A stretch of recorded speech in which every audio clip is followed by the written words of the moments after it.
In the studio. In these big chairs. Big chairs, live. Simple Life. Welcome to the studio, guys. Hey, thank you. Thank you. If we had the canned applause, we would. Yeah. Yeah, 6 months in, but we don't have our sound effects yet. So let me run it down real quick. Sammy Award winning, right? You got a web series out. We're going to get into that in a little bit. New EP, In the Morning, correct? Right? Mm-hmm. All right. Got a rockumentary, upcoming show. A lot of things going on. Keep talking, Chris. Keep talking. Keep it going. See, you can have a documentary when you've been around for a long time. Yeah. So tell us, how did we get started? We said we're like 15 years in the game now, huh? Yeah, 15 years. And please introduce yourselves and the history, how you met, and how it got started. Michael? I'm Mike. This is Gary. Ben standing behind me.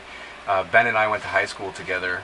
And my cousin and him were best friends, and we started playing just cover songs in my basement, and one thing led to another, and it worked. It worked. Yeah. Yeah, that sounds like. What was the first song you guys played together? It was. Come on out. It was probably back. Dave Matthews Matthews song. Yeah. Okay. But I heard a story of how they got signed. It was crazy. They literally sold 40,000 units Out of their truck. out of the truck. Really? Yeah. Wow. Yeah. That's crazy. Yeah. We're like $39,999 shy. Yeah. We'll give us some time. Put in work. So listen, fellas, who plays what? Yeah. And Ben plays lead guitar. because I gotta stop you. Let's get all the semantics out. Like before we start really having a good conversation, give us the who plays what, who leads it off. Give us that meat and potatoes so we can go to the good stuff. Ben plays lead guitar and sings. Okay. Gary plays drum and sings occasionally when we allow him to. And Strictly back up. Strictly back up. Strictly. we turn down the fader. And I'm the lead singer, and I play rhythm guitar. Write some music. Write some music. Now we were talking off air, and you guys you've done a lot of recording, but this last project you recorded on your own. Yeah. So give us a little bit about that recording. How'd you like being in the studio and that environment compared to what it's like to really be on your own and really embody what you feel as a band? You got no one to blame. Yeah, no one to blame. It's nice when you can say, it was the producer, it was the engineer, they screwed it up. Right. You know? And in this case, it's everything's on the table. It's what we do. So if we don't like it, it's our own fault, you know. But it's complete freedom. It's really great because you're not on a time clock. You don't have to worry about, oh, the engineer's got to get home. He's got to take a phone call.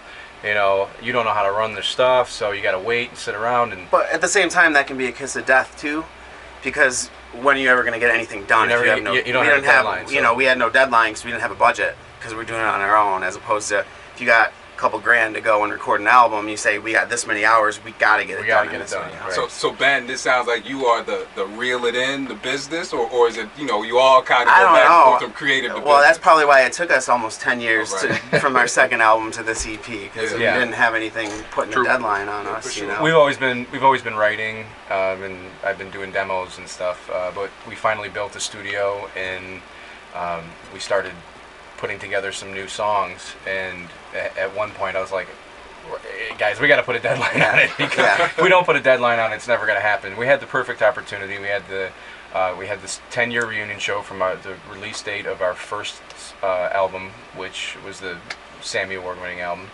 And then we said, well, why don't we parlay the new EP into like a release party as well? So that was our end goal, was to get it done before then, and we just made it. Yeah. I think the CD showed 3 up. days to spare. Yeah, 3 days showed up. 3 days before the show. So you sent it out. So you record everything yourself. But do you have that next step where you get the either additional mixer to come in or mastering, or you sent it out for manufacturing, or we're you got lucky a room 'cause in your basement? where Our you bass just- player, who's not here, Brett Hoban, he runs his own studio, Hoban Studios, Oh, okay, out of okay. Baldwinsville. They do a lot of voiceover, audiobook stuff, and so he actually mastered the whole thing, and he's got some chops in that area. So Nice. So we still kept that in house too. Yeah. As opposed to out farming it out. The basic process for that EP was record. I'd record a demo. I'd give it to the guys on the Dropbox. They'd come up with some different parts. Come back over, record the parts, and then I'd do a rough mix, and then we'd all come back together, do a final mix, and then give it to Brett, and Brett would master it in a separate room in a separate. So separate he's speakers. able to actually get that feel Yeah. of being a part of the project, but being outside the project, so his ears don't get used to it. Well, I mean, he Correct. played bass on almost all the tracks, and he mixed it with us, so he had a different sense of what it would sound like in my room, and then take it back to his room, and it's it's a different experience with different monitors, different depths. So. We do a lot of talking about the do-it-yourself, right? Yeah. You know, and do you? I mean, obviously you did it. You're doing it yourself now, right? You made that step, built the studio. I mean, you're enjoying that, right? I mean, it's benefited you more than when you were with the studio. It's more yeah. rewarding, I think. Way more rewarding. In the end, the end product is more rewarding because you know you did it all yourself. Yeah. With our first 2 albums too, it wasn't like we were, we would just go and play the parts and then pass it off to whoever. We were really involved in the arranging and the mixing and the EQing and the whole 9 yards until we got into the mastering. So we kind of learned our way through by doing the first 2 albums with the guys at Subcat.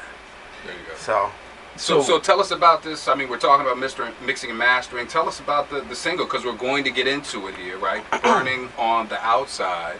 Where did the song come from? You guys wrote that. I mean, give us the breakdown real quick. Yeah. That came about actually when we opened the studio.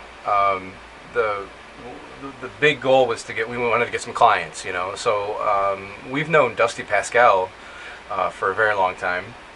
We've played some shows with him, and he's just an all-around great guy. And I called him and I gave him just a little demo track I did with my cousin. I said, check this out. I think you should come check out the studio. And he ended up coming over like 6 months straight, once a week, and recording. And that really kind of spurned a new writing kick for me.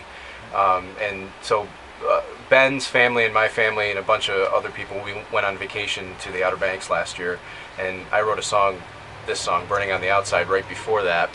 In the Outer Banks. In the Outer Banks, yeah. we were sitting with our feet in the history. pool, and at the house we rented. Mike played the song, and I wrote my parts at the pool, and we played it 3 or 4 times, and that was the birth. Well, right now, give me the quick intro of your single. This is Burning on the Outside from Simplelife. Live from the box, 87.7. Fifi Entertainment. Awesome, guys.